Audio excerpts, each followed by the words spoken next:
Welcome to dream show. എല്ലാ ഉദ്യോഗാർത്ഥികൾക്കും ഇന്നത്തെ പുതിയൊരു വീഡിയോയിലേക്ക് സ്വാഗതം. ഇന്നത്തെ വീഡിയോയിൽ നമ്മൾ മറ്റൊരു പുതിയ സബ്ജക്റ്റ് HST കോമേഴ്സിൽ പഠിക്കുകയാണ്. അപ്പോൾ നമ്മുടെ റിസർച്ച് മെത്തഡോളജി, അതുപോലെ തന്നെ ഇൻകം ടാക്സ്, അതിൽ സിലബസിൽ വരുന്ന കാര്യങ്ങൾ നമ്മൾ ഒട്ടുമിക്ക കാര്യങ്ങളും കംപ്ലീറ്റ് ചെയ്തു. ഇനി നമുക്ക് ഇൻ്റർനാഷണൽ ബിസിനസ്സാണ് ഇന്ന് നമ്മൾ പഠിക്കാൻ പോകുന്ന സബ്ജക്റ്റ്.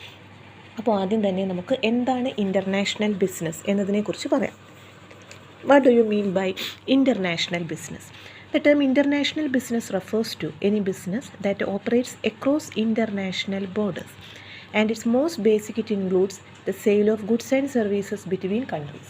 അതായത് ഗുഡ്സ് ആൻഡ് സർവീസസ് നമ്മൾ എന്ത് ചെയ്യുന്നു, മറ്റൊരു രാജ്യത്തേക്ക് നമ്മൾ മറ്റൊരു രാജ്യവുമായി മറ്റൊരു കൺട്രിയുമായി നമ്മൾ വ്യാപാരത്തിൽ ഏർപ്പെടുകയാണെങ്കിൽ അതിനെ നമുക്ക് ഇൻ്റർനാഷണൽ ബിസിനസ് എന്ന് പറയാം. International business includes all those commercial activities which take place for promoting the transfer of goods and services, people, resources, technologies, etc. അപ്പോൾ നമ്മൾ ഗുഡ്സ് ആൻഡ് സർവീസസ് മാത്രമല്ല, പീപ്പിൾ, റിസോഴ്സസ്, ടെക്നോളജീസ്, ഇതിൻ്റെ എല്ലാം ഒരു ഇൻ്റഗ്രേഷനാണ് ഇൻ്റർനാഷണൽ ബിസിനസ്സിൽ വരുന്നത്.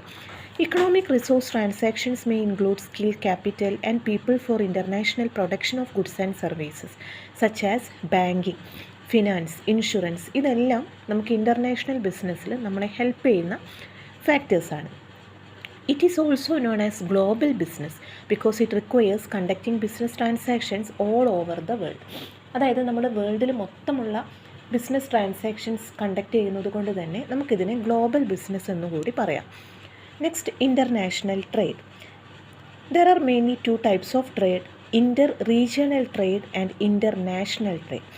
Under inter-regional trade, goods and services are exchanged between the people of two regions within the nation. അതായത് നമ്മുടെ നേഷനിൽ തന്നെയുള്ള between the people of two regions നമ്മൾ സാധനങ്ങൾ എക്സ്പോർട്ട് ചെയ്യുക, അങ്ങനെ എക്സ്ചേഞ്ച് ചെയ്യുക, അതിനെയാണ് നമ്മൾ എന്തു പറയുന്നത്, ഇൻ്റർ റീജിയണൽ ട്രേഡ് എന്ന് പറയുന്നത്. Important export between two nations. Trade can also be divided into two parts. These are visible trade, invisible trade. First one is visible trade. It includes trade of goods. Invisible trade means it includes trade of services. അതായത് visible trade എന്ന് പറഞ്ഞാൽ നമുക്കത് കാണാൻ പറ്റുന്നതാണ്. നമ്മൾ trade off goods ആണ് അവിടെ വരുന്നത്. ബട്ട് നമുക്ക് കാണാൻ പറ്റാത്ത സർവീസസിൻ്റെ എക്സ്ചേഞ്ചസ് ആണ് ഇൻവിസിബിൾ ട്രേഡിൽ വരുന്നത്. Next one is approaches of international business. First one is ethnocentric approach. Under this approach, target markets own country excessive production will export due to change in customer taste, preference, etc. അപ്പോൾ ethnocentric എന്ന് പറയുന്ന സമയത്ത് target മാർക്കറ്റിനെയാണ് നമ്മൾ importance കൊടുക്കുന്നത്. ആളുകളുടെ taste and preference അനുസരിച്ച് നമ്മുടെ domestic കൺട്രിക്ക് ആവശ്യമുള്ള രീതിയിൽ നമ്മൾ എന്ത് ചെയ്യുന്നു, ഗുഡ്സ് പ്രൊഡ്യൂസ് ചെയ്തിട്ട് നമ്മൾ ചെയ്യുന്നതാണ് എത്നോസെൻട്രിക് അപ്രോച്ച്. അവിടെ ഡൊമസ്റ്റിക് മാർക്കറ്റിനാണ് നമ്മൾ ഇമ്പോർട്ടൻസ് കൊടുക്കുന്നത്. Then polycentric approach. Under this approach, the companies customizes the marketing mix to meet the taste, performance and needs of customers of each international market. നമ്മൾ ഓരോ international മാർക്കറ്റിലും വരുന്ന കസ്റ്റമേഴ്സിൻ്റെ ടേസ്റ്റ് ആൻഡ് പ്രിഫറൻസ് നമ്മൾ consider ചെയ്ത് നമ്മൾ സാധനങ്ങൾ എന്ത് ചെയ്യുന്നു, എക്സ്പോർട്ട് ചെയ്യുന്നു, അല്ലേ. Companies customises the marketing mix to meet the taste. അതായത് ഇൻ്റർനാഷണൽ ലെവലുള്ള കസ്റ്റമേഴ്സിൻ്റെ നീഡ്സിനും പ്രിഫറൻസിനും കൂടി നമ്മൾ ഇമ്പോർട്ടൻസ് കൊടുക്കുന്നതാണ് പോളിസെൻട്രിക് അപ്രോച്ച് എന്ന് പറയുന്നത്.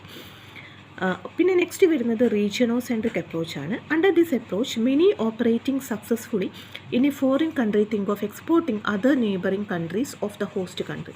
നമ്മളൊരു ഫോറിൻ കൺട്രിയിൽ ഏതെങ്കിലും ഒരു പ്രൊഡക്റ്റ് നമ്മൾ എക്സ്പോർട്ട് ചെയ്ത് നമുക്ക് നല്ല രീതിയിൽ മാർക്കറ്റ് ഉണ്ടായി കഴിഞ്ഞാൽ അവിടെ നിന്നും അതിൻ്റെ നെയ്ബറിംഗ് കൺട്രീസിൽ കൂടി നമ്മൾ സാധനങ്ങൾ എക്സ്ചേഞ്ച് ചെയ്യുന്നതിനെയാണ് നമ്മൾ എന്ത് പറയുന്നത്, റീജിയണോസെൻട്രിക് അപ്രോച്ച് എന്ന് പറയുന്നത്.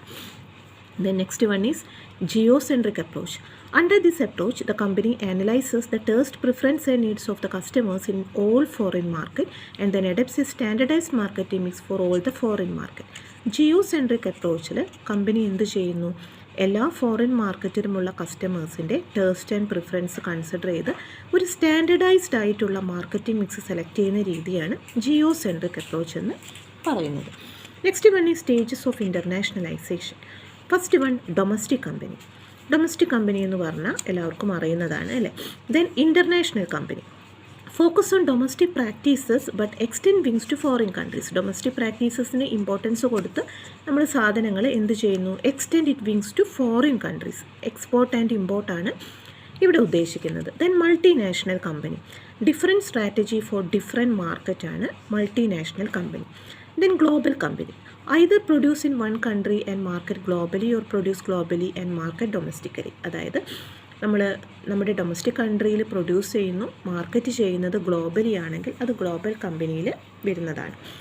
Then transnational company, producers, market, invest and operate across the world ആവുന്ന സമയത്ത് നമ്മളതിനെ ട്രാൻസ്നാഷണൽ കമ്പനി എന്ന് പറയുന്നു. അപ്പോൾ ഇത്ര കാര്യങ്ങൾ എല്ലാവർക്കും മനസ്സിലായെന്ന് വിചാരിക്കുന്നു. ഇന്ന് നമ്മൾ എന്താണ് ഇൻ്റർനാഷണൽ ട്രേഡ് എന്ന് പറഞ്ഞു, അതുപോലെ തന്നെ ഇൻ്റർനാഷണൽ ബിസിനസ് എന്താണ്, ഇൻ്റർനാഷണൽ ബിസിനസ്സിൽ വരുന്ന ഇൻ്റർ റീജിയണൽ ട്രേഡ്, അതുപോലെ തന്നെ visible trade, ethnocentric approach, invisible trade, polycentric approach, regionocentric approach, geocentric approach, അതുപോലെ സ്റ്റേജസ് ഓഫ് ഇൻ്റർനാഷണലൈസേഷൻ, ഇത്രയും കാര്യങ്ങളാണ് ഇന്നത്തെ വീഡിയോയിൽ നമ്മൾ ഡിസ്കസ് ചെയ്തത്. ഇതിൽ കൂടുതൽ ഡീറ്റെയിൽസും കാര്യങ്ങളുമായിട്ട് സിലബസിൽ വരുന്ന ഇനിയും ഒരുപാട് കാര്യങ്ങളുമായിട്ട് നമുക്ക് ഇൻ്റർനാഷണൽ ബിസിനസ്സിൻ്റെ മറ്റൊരു ക്ലാസ്സിൽ അടുത്തൊരു വീഡിയോയിൽ കാണാം. അപ്പോൾ നിങ്ങൾക്ക് ക്ലാസ് ഇഷ്ടപ്പെട്ടെങ്കിൽ ലൈക്ക് ചെയ്യുക, ഷെയർ ചെയ്യുക. ആദ്യമായിട്ട് ഈ ഒരു ചാനൽ കാണുന്ന ആളാണ് നിങ്ങളെങ്കിൽ, നിങ്ങൾ HSST കോമേഴ്സ് എക്സാമിന് പ്രിപ്പയർ ചെയ്യുന്നുണ്ടെങ്കിൽ ചാനൽ ഒന്ന് സബ്സ്ക്രൈബ് ചെയ്ത് കാണുക. ഇനിയുള്ള ഓരോ ക്ലാസ്സിലും നിങ്ങൾക്ക് എക്സാമിന് വരുന്ന സിലബസിലുള്ള കംപ്ലീറ്റ് കാര്യങ്ങളും കംപ്ലീറ്റ് ചെയ്യുന്ന ഒരു ക്ലാസ് ആയിരിക്കും ഇത്. ജൂൺ 30 നമുക്ക് HSST കോമേഴ്സിൻ്റെ എക്സാമാണ്. എക്സാം ആകുമ്പോഴേക്കും നമുക്ക് എല്ലാ സബ്ജക്റ്റും കവർ ചെയ്യണം.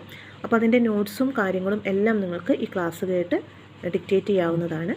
അപ്പോൾ ആദ്യമായിട്ട് ഈ ചാനൽ നിങ്ങൾ കാണുന്നതാണെങ്കിൽ ചാനൽ ഒന്ന് സബ്സ്ക്രൈബ് ചെയ്യുക, കൂടുതൽ പേരിലേക്ക് ഷെയർ ചെയ്യുക. പുതിയൊരു വീഡിയോയിൽ കാണാം. താങ്ക്